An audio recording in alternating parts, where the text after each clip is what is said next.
বাঙালিদের যে স্বভাব কোনোদিন ভালো হইব না, এটাই প্রমাণ। ইফতারি নিয়ে যাচ্ছে, সবাই ইফতারি দিব, ঠিক না? মানুষ একজন ইফতারি করায় কি সবাইকে খাওয়ানোর জন্যই তো। ইফতারি নিয়ে সবাইকে হাতাতে দিব, তা না, সবাই চিলগুলো লাগাই দিচ্ছে মাথা থেকে।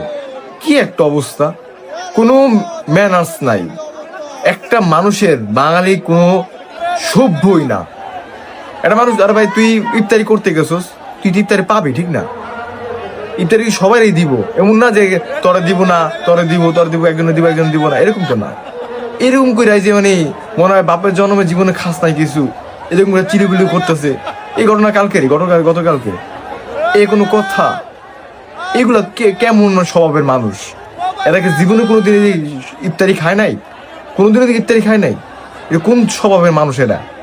আমার মানে এদের ফ্যামিলি মানে স্ট্যাটাস নিয়ে একটু কথা হতো বাবা, যে এরা কোন ফ্যামিলির লোক যে খাওয়ার জন্য মানুষ এরকম করে।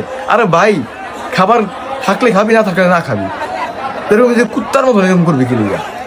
আল্লাহ, জঘন্য একটা জাতি আমরা।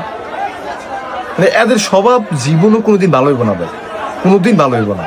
মানে ইফতারি করতে গেছো, ভালো রোজা রাখছো সারাদিন, তো এই যে মনে করেন এই যে হুড়াহাড়ি পারাপারি মাথা থেকেই ইফতারি নিয়ে যাওয়া, এটা কোন ধরনের স্বভাব? এটা কোন ধরনের স্বভাব আমার সবাই একটু কমেন্ট করে জানান তো, এটা কোন ধরনের স্বভাব? আসলেই মানুষ বাঙালি যে খাইছত খারাপ, এটাই প্রমাণ। বাঙালি যদি মনে করেন ওই যে 100 টাকা খিচুড়ি আনতে, এরপর টান পরে যাবো গা, মনে হয় খিচুড়ি বাইতে নিয়ে মনে করেন গরুরে খাওয়াইবো, তারপর টান পরাইবো। এই বাঙালির হচ্ছে এরকম